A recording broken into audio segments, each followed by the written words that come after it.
Never a dull moment here at historic Saratoga Race Course as we are off and running on our inaugural edition of the National Racing Report this summer, summer 147 at the Spa. Good to have your company, Jason Blewitt, Andy Serling, Richard Migliore. Back home, it's like we never left. 7 weeks in paradise. Not a bad change of scenery around here to be up in Saratoga, filming the show early in the morning. A lot of people around the racetrack already, and it's just a great place to be. A great place to be as a racing fan, or if you just love the ambiance. I've heard talk in the past of coming up earlier, 4th of July weekend. Well, this weekend we had enough fireworks that you could have thought it was the 4th of July weekend. Right, a lot to cover on this edition of the National Racing Report, diving right in, and we'll cover a lot of ground, but it's all about at least kicking things off with the first of 17 Grade 1s to be run over the next 6.5 weeks. Saturday's Diana, $500,000 purse, and a good crew of fillies and mares, and an excellent finish. No, I agree. A very, very good group of fillies and mares. And, you know, I think we all agree on one thing about these races.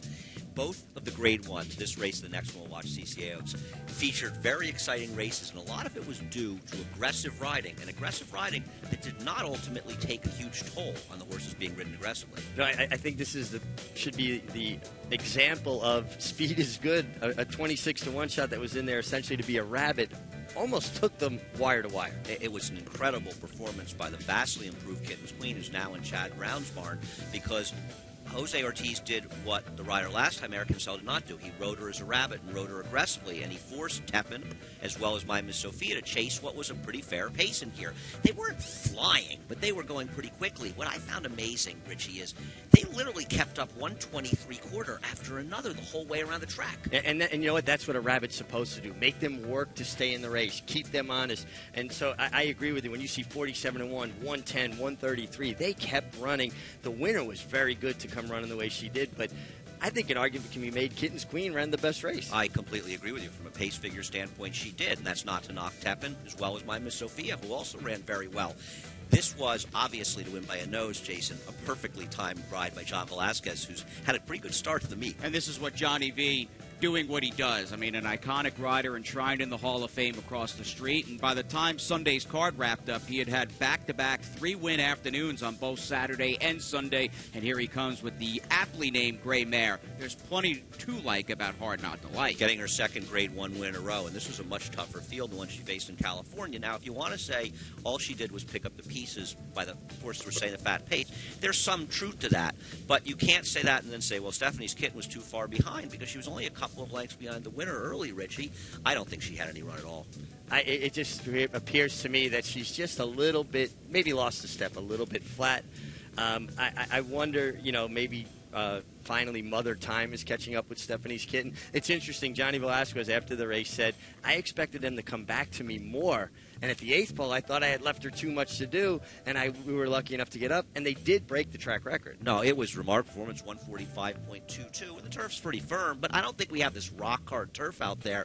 And it was interesting watching the race because you didn't see some sort of stagger fest in the lane where horses were drifting out and obviously tiring. They kept running, and Hard Not to Like, good setup or not, she came and got them. Yeah, she really did. And I give Julian Leperoux a lot of credit on Tepin, kind of backing out of that pace going down the backstretch when it might have been tempting to kind of stay up there and hold his position. I thought he gave her every chance. I think he did, and I'll tell you something. I have underrated Tepin and not given her her due. Well, I'll give her her due now. She is a sensational, I guess, filly at this point. She's still a 4-year-old. Mark Cassie's done a great job with her, and yeah, she's had good trips, but you know what? She keeps delivering, and she showed she could do it going 1 1/8, not at a mile. Now, what do you guys think of the plans going forward? It sounds like Hard Not to Like, who's 6, may run once more before the Breeders' Cup Filly Mare Turf. Do you guys like her stretching back out in distance? I don't think it's you can't really criticize Christophe Clement for whatever he does, but he's made all the right moves with her. I mean, I would think you would go Beverly D, Flower Bowl, and Breeders' Cup, Filly Mare Turf. I don't know why you only want to run her twice, but he knows best. Yeah, I mean, she is 6 years old, and he probably has a handle on what works for her. I wonder about her going a little bit further, though.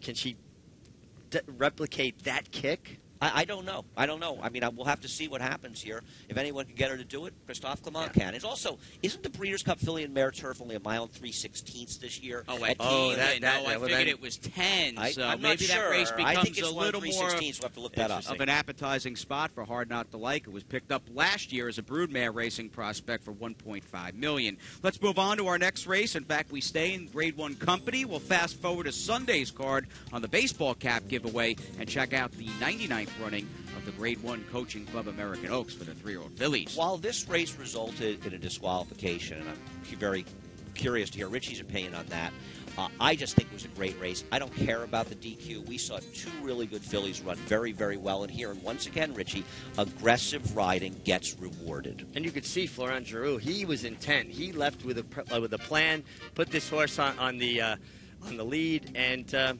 46 and change. When they go a sub 47 half mile going 2 turns at Saratoga, that's racehorse time, and she kept running. I agree. Well, look at the 2 races before. The 8th race, which had a very similar final time, a decent group of males at 1 mile and 1/8. They went almost 2 seconds slower the half, or maybe even a little bit more. They were flying out there, but you know what? These are good fillies, and they never stopped. Now, Carolina, would you say with the DQ win, and she was relentless, as was the eventual winner or filly that crossed the finish line first and was DQ'd to second, would you say a strong argument could be made that Carolina is the leader of this division with wins in the Acorn and Coaching Club now? I think it's very close because Lovely Maria still has the 2 wins in Grade 1s. I'm a Chatterbox, lost nothing in defeat here. If anything, she gained something. Summer Wind, is that the horse in California? Yes. It's still a very nice horse. So I think those 4 horses have solidified their position. But the Alabama, the Cotillion, and the Breeders' Cup are still really big races for these horses. And I don't see if you could say after this race, well, Carolina's better than I'm a Chatterbox. No No, way. you really can't say that. And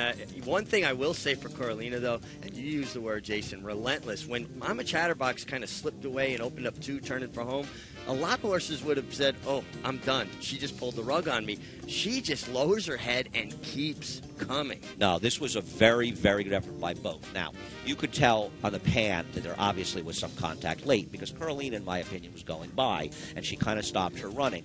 We're going to watch the head-on. We'll talk about the DQ, Richie. Well, and she drifts the first time I'm a Chatterbox, and it wasn't enough for a DQ. It was what happened second, and they actually do make contact. And you can see both fillies wound up jumping to their left lead at that point when they get together and make the contact. It's going to come up right in here, and it's very late in the game. But that was not the DQ. No, it's coming right up, here. the second one, this one right here, and you could see. So it's rough stride. There was contact. She was beating a nose. I believe she was getting up at that point. It was definitely the right call, especially in a tight finish like this. She got hampered. She definitely slowed her forward progress. I could not agree more. I think it's a cut and dry call. The stewards absolutely got it right. And somebody said to me, "Well, Carolina had the whole stretch to get by," and I said, "No, she didn't have the whole stretch to get by." We've all bet horses that were in front, like an I'm a Chatterbox, and they put away the chaser, and you think you're home, and on occasion, that chaser grinds them out at the end.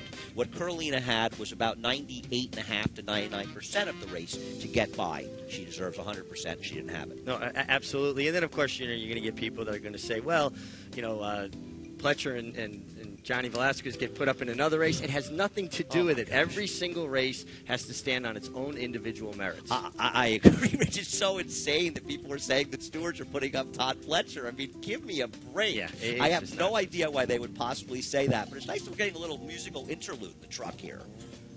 Well, and you could see here, right there, that when she got knocked to her left lead, that definitely cost her the race. Yeah, no question. Now, how about the white-hot stallion, Curlin? 3 wins here on opening day Friday, and he's got his newest, second multiple Grade 1 winner in the form of Carolina. And there you see the classy Larry Jones, after his number was taken down with I'm a Chatterbox, going over and shaking hands with winning trainer Todd Pletcher. A great sort of moment that should not be lost with all the hubbub regarding the coaching club. I'm glad you brought that up. Absolutely. Yeah, sportsmanship at its finest right there. We hope the rematch in the Alabama with Larry Jones and Todd Pletcher and those 2 outstanding 3-year-old fillies. Let's move on to Friday's opening day co-feature, the Lake George. We'll get the 3-year-old fillies on the turf. Good news with Lady Eli earlier in the week. It sounds like she is making steady improvement regarding her battle at laminitis. That being said, Chad Brown, what a bench this guy has with 3-year-old turf fillies. He's just got a tremendous barn of runners, especially turf horses. That's a very good effort by Mrs. McDougal because when Paco Lopez decided to basically rate Cara Marie, he allowed Feathered to walk on the front end with her stalking a slow pace and turned it into a 2-horse race. And yet, Mrs. McDougal was still able to catch them, though I still think she may have been second best. Well, she was pretty much wide every step, though, too.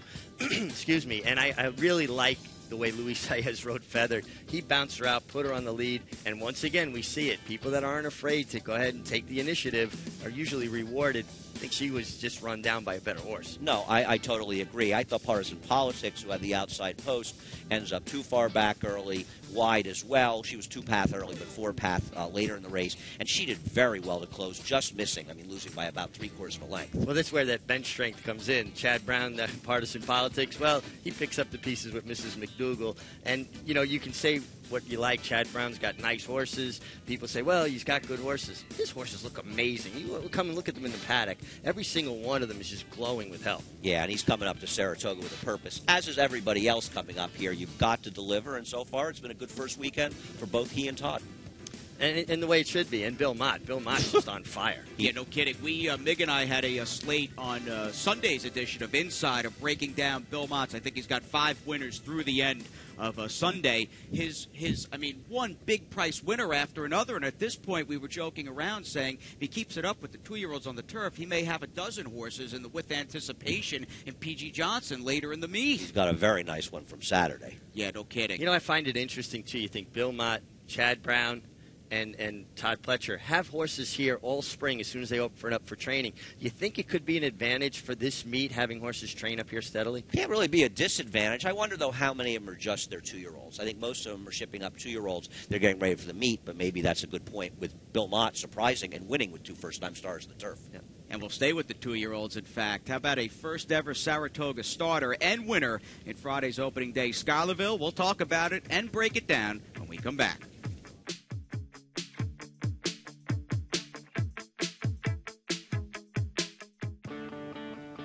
An army of khaki-colored red baseball caps in attendance here this past Saturday, or Sunday rather. Looking ahead to Monday, August 3rd, we've got the Saratoga Cooler Bag giveaway filled with cash maybe after a winning day at the old spot. There's always plenty of things to put in the cooler bag. For me these days, there hasn't been any cash to put in anything. Well, the meet's early. We've got 4 days down, 36 to go. It's the Mig, Andy, Jason. Thank you for staying with us here on MSG Plus. Let's get you back to the opening day action with Friday's Schuylerville. This has been the traditional sort of kickoff stake of the meet, and we had a decent field going in of 2-year-old fillies. But it was a horse from out of town that shocked everybody, Richie. Yeah, off the tracks, and she was up there attending the pace. And Moment is Right is so fast that she couldn't shake free of off the tracks, who went on and finished the deal. I mean, this filly looked pretty good. I agree. The track was very dull on Friday, so the 1:11.1 is actually a pretty good time for these horses all around. You know, I had liked the second and third finishers a little bit, thought I was in good shape going around the turn. And as you said, Richie, off the tracks was having none of it. She just buried the field. Yeah, she really did. And,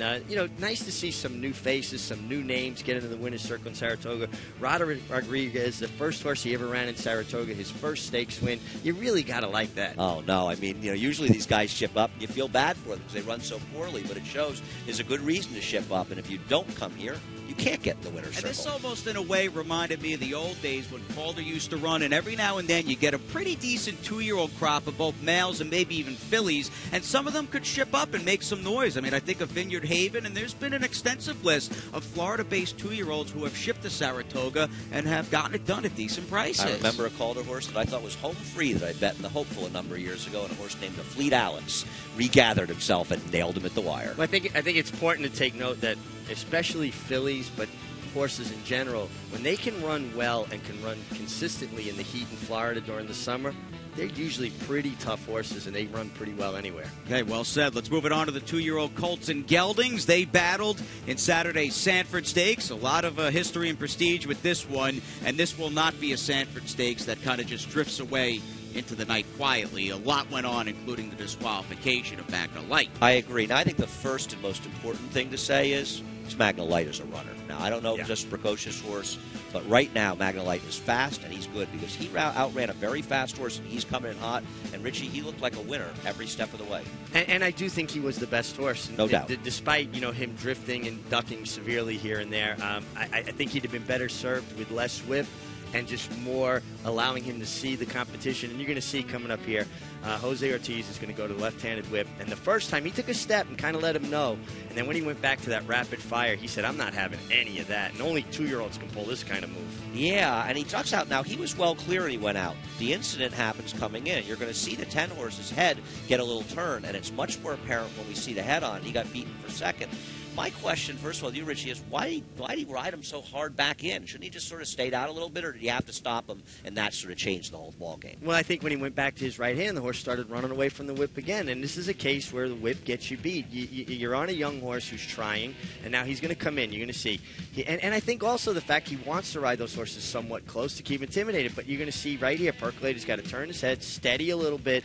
Now, a lot of people say, well, it wasn't much, but he only got beat a half a length for second. You can't quantify how much that cost him, and Uncle Vinny is rewarded with just being in the clear on the outside and getting up. It's a shame because I think Magnolite was the best. Yeah, no, I agree with everything you said. I mean, basically, you and I see it exactly the same way. Magnolite was best. The horse they placed second was probably second best, and the horse they placed first was third best. They're not allowed to reorder the finish and say, it should have been 4-10-11, we'll make it 4-10-11. Sure. They have to play by the rules. Everybody listen, you and I are critical of the stewards. We don't agree with everything they do, but they have rules they have to follow. Sure. And in my opinion, I know you agree, they follow the rules to a T. What do people want from them? Well, listen, it's a thankless job. It's a hard job. I guess, if we were in that position, we would realize even how much harder it is. That being said, it wasn't the first incident which was so dramatic that caught everybody's eye. I mean, the whole grandstand went, whoa.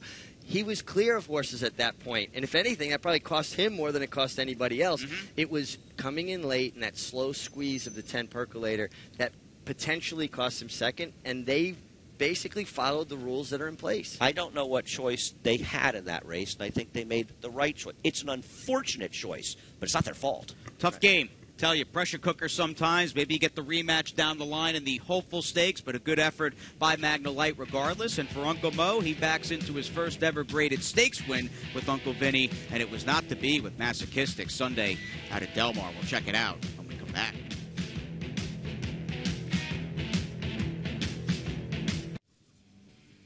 Back to Saratoga Racecourse. We kick off our first six-day week this coming Wednesday. A first race post of 1 p.m. And Fillies and Mares will be in the spotlight, including La Verdad and the Honorable Miss. Yeah, that looks like it's going to be a heck of a horse race. I mean, between her and last year's Breeders' Cup sprint winner, Filly and Mare sprint winner, Judy the Beauty. A good race. Judy the Beauty's doing really well. I got to watch her work out here the other morning. She looks sensational. All right, and even looking ahead to the show, a week from now, we'll have a Triple Crown winner reemerging down on the Jersey Shore in the form of American Pharaoh. But let's head out to Del Mar, and we've got 3 stakes. In fact, our own little pick 3, kicking things off on the West Coast with the San Diego Handicap. And this was the reemergence of Bayern, who showed up with the better effort, but is not the same Bayern I think we saw last year. I agree, and even though there's pressure up front, he loses the horse that applied the pressure, who was a big price. And they weren't going that fast. I think it's a good sign that Bayern broke okay in this race. He just doesn't seem to be as good as he was, Richie. He seems to have lost his step. You would have thought, I mean, the fractions weren't extremely fast for out there in California. And Appealing Tail, a long shot, he couldn't shake him, who almost pulled off the upset. Gary Stevens on Catch a Flight was critical of his ride on this horse last time, said he moved too early. I think it was maybe more a little distance limitations. I think this was more suited to him, 1 mile and a 16th, but a nice resolute victory. I agree, and he took advantage of Appealing Tail being aggressive with Bayern, and we said it wasn't that fast, but I still think Appealing Tail ran the better race. Catch a Flight's a nice horse. Gary timed it right. Yeah, and regarding No Shared Belief, no California Chrome on the West Coast, he's got to be a major player, if not the horse to beat, moving forward to the Pacific Classic a bit later in the Del Mar Summer. Do you think that Bob Baffert is ready to take a chance with Bayern? He can move forward and win 1.25 miles? Because he has to wonder about what you said with Catch a Flight. 1.25 miles was too far for him last time. If you're right, and I agree with you, maybe he's vulnerable, and Bayern has gotten it in the past. Well, do you think this was enough step forward for Bayern off his 2 dismal performances to say that, okay, maybe he's going to have another forward move? Enough is a tough question. It's a great question, Richie. At least he didn't show problems at the gate, and he ran okay. But judging this race, I wouldn't bet him the Pacific Classic, and I love Bayern. Yeah, I'm very dubious this horse will get back to where he was last fall, but you're also hearing from somebody that wouldn't have run in the Breeders' Cup Classic last year, would have pointed to the dirt mile. Bob Baffert has got some options and a few things to answer with Bayern. And talking about gate woes, let's get it to the Bing Crosby. I mean, this has been like life, death, and taxes with Kobe's back. He just can't get out of the gate, and he's the gray. We'll check out from the start. And his problems are exacerbated by drawing the rail. And this is as bad as I think I've ever seen him break, Richie. That was the worst I've seen it, too. And I think he broke slowly, then he ducked in, so now he's got to be corrected. And usually I like when a horse that doesn't break well either has the rail or the outside because they don't get pinched in between two. Well, it backfired this time, and what a late run this horse put in. He was the best horse. No, I completely agree. He was. They were moving in this race, but still, he runs, and you'll see him in the stretch. Now, the big story is still Masochistic, who just wasn't the same, stalking the pace. Is he a horse that needs to control more, Richie? You know, it's interesting, though. I was watching the feed from Del Mar, and they were in the paddock, and him getting saddled, and he was so quiet. He was almost like a pony in the paddock. I almost wonder if there wasn't just something not quite right with him, because he's usually a horse that gets a little heated up, a little bit tough to handle, and the groom was walking him around with one hand, and it's a horse that normally looks like he runs over the top of him. Well, listen, you would know that much better than I would. To me, on the racetrack, a perfect trip sitting behind two speed, trip. Came in the stretch, you would think the Mask is going to bury the field. I'm thinking, I was watching the replay before we taped the show, and I'm going, if I bet this horse or singled him at 2-5 at the 3/8 pole, you're looking ahead to the next leg and who you're alive with, because there's no way he's going to lose to Bing Crosby. I agree, and not only you couple that with how well Kobe's back ran, and the fact that he was sort of shortening stride at the end. Maybe there's something to what you're saying. I don't know, because he did not run his race. His last race was 1,000 times better. No, 1,000 times better, but it was interesting because I was thinking it before the race, and then when he turned for home, well, he had that perfect trip, he's going to win, and then he just came up empty as far as I'm concerned. But let's not lose sight of the fact that Wild Dude ran a big race and got a great ride by a kid that's making a lot of noise out there, Flavian Pratt, and now he's riding for everybody as he wins this one for Jerry Hollendorfer. You ride well and you win races, everybody notices. Yeah, absolutely. A few guys trying to make an impact here. We've got a very deep colony at Saratoga Racecourse, and looking forward to the second week that commences at 1 p.m. We'll wrap things up at Del Mar, a little California dreaming right here on the show as we pick up a field of 10. And Mig, I think I'll send it to you off the break early in the California Dreaming Handicap. Well, I think this is a great example of when a rider looks over and says, all right, I'm in this situation, what do I do? Well, let my horse go forward. And we win in with Joe Talamo. He was trying to rate him. He's hung out about 4 or 5 wide coming out of that little chute. He's in the white there. Yep. And you're going to see he makes a conscious decision as they get to the wire. I'm not just sitting out here being wide. I'm going to allow my horse to go on and clear. And he did it very smoothly without overusing his horse. And that move right there is what won him the race. Yeah, no doubt about it. That's great, Richie. You know, I had seen them in the first turn and hadn't really thought that through. But that's a great point. And you're right. It wins him the race because he gets in that good position. And the favorite, Rock Me Baby, who is between horses in here, well back, sort of 2 off the rail with a white silk star cap. She just never gets the clear run until it's a little too late. Now, always searching for room, can't build into that momentum. Finally, it breaks free as they cleared the chute there. A lot of space opens up and comes with a flourish, but too late for a horse that got it pretty soft on the lead because the rider made a very wise choice. Yeah, no, that's really great the way it all played out. And I thought that Corey Nakatomi rode the runner-up very well because he didn't panic. No. He wasn't steadying along. He was continuing to move forward. He just didn't have quite enough room and time. You think about Corey Nakatani, the rider he is, and some of his greatest performances. I think at 2 Breeders' Cup sprints he won. He's a rider that has a great ability to be able to work his way through a field of horses, negotiate traffic, and it's happening quick, and he's almost able to slow it down. That's one of his strengths as a rider, as well as his physical strength. Yeah, very strong rider, and when he's in it and on his A game, he's a fun jockey to watch. Maybe he'll ship into the spa for a few stakes engagements down the line, and we'll finish things up. And of course, plenty of Monmouth Park coming your way on this show a week from now on MSG Plus with all the trimmings of Haskell Day and American Pharoah. But let's check out 3-year-old sprinters in the 24th running of the Grade 3 Jersey Shore. Blame Jim was 1-2, did not run well. He's chasing outside. He was completely done by the quarter pole. You know, the fact that Blame Jim ran in this race and didn't run in our Amsterdam next weekend as a prep for the King's Bishop, especially after he ran as well as he did in that allowance race in New York, maybe that's the question, is why it's easy to redboard it and say it happened, but they picked a very unambitious spot for a horse that you would have thought Mike Rapoli, especially when he went in Saratoga, would have been here, and he didn't run a step. And I wonder if this is Todd Fletcher just realizing maybe the horse wasn't as sharp as he had been downstate at Belmont Park and took sort of the lesser road and didn't work out with Blame Jim. In the end, though, it was a pretty good finish down to the wire with the winner up from the back of the pack. Well, I thought Hebronville got a great ride from, Trevor McCarthy. Saved ground, came out when he had to, was very patient. And how about the ride from Joe Bravo and the runner-up? He slipped through a very narrow seam, turning for home, and looked like he was on his way to victory. And I think the ground saved almost got it done, Andy. No, I agree. Joe did the best you could with his mount in the circumstances, and maybe it was also making the first move behind the tiring pace setters that also didn't help. And that's not Joe's fault. It's the way it worked out. But I agree. A couple of nice rides in there, and listen, some decent horses. Whether or not they're King's Bishop type horses is another question, but you have to think the connections are thinking about that, or whether or not they'll wait for the Gallant Bob, which they run on Pennsylvania Derby Day at Parks. Well, you see, with his style, and usually Parks isn't speed favoring, although they change the track sometimes for that day, Especially right? for Park, right. Well, Right. Pennsylvania Derby Day is a special day. Yeah. They also call it Gold Rail Day down at Parks. Right. The only one day of the year that the rail is good at Parks. Yeah, no kidding. Now, for this show next week, we've got, a ton planned. Obviously, we'll have the Haskell with American Pharoah, but here at Saratoga, our major launching pad of the Midsummer Derby, the Travers, with the Jim Dandy. And I'll tell you, pretty pumped up about Frosted and Texas Red squaring off in there. Well, I mean, not just them, but you've also got Materiality coming back. Upstart is coming back. The thing is, you benefit from the fact that American Pharoah is going down to the Haskell, and we get a lot more competitive race here. You're going to have a bigger field, more competitive, and interesting to see who's developing and changing. These horses are still growing up. You know, somebody can still improve and step up to the fore. It's going to be a great summer, isn't it? Yep. All right, NYRA.com, the place to be, your one-stop shopping. News, results, entries, and, of course, the new wagering interface. And if you're a new NYRA.com wagering customer, you can sign up for a $10 a day credit for 20 days. That's an easy and free $200. Also, wager $5K during this meet. We'll give you a $200 credit once we get downstate to Belmont Park. The Vanderbilt, the Jim Dandy, the Haskell, and, of course, the iconic Hall of Fame rider, Johnny V. When we see you next time right here on the National Racing Report.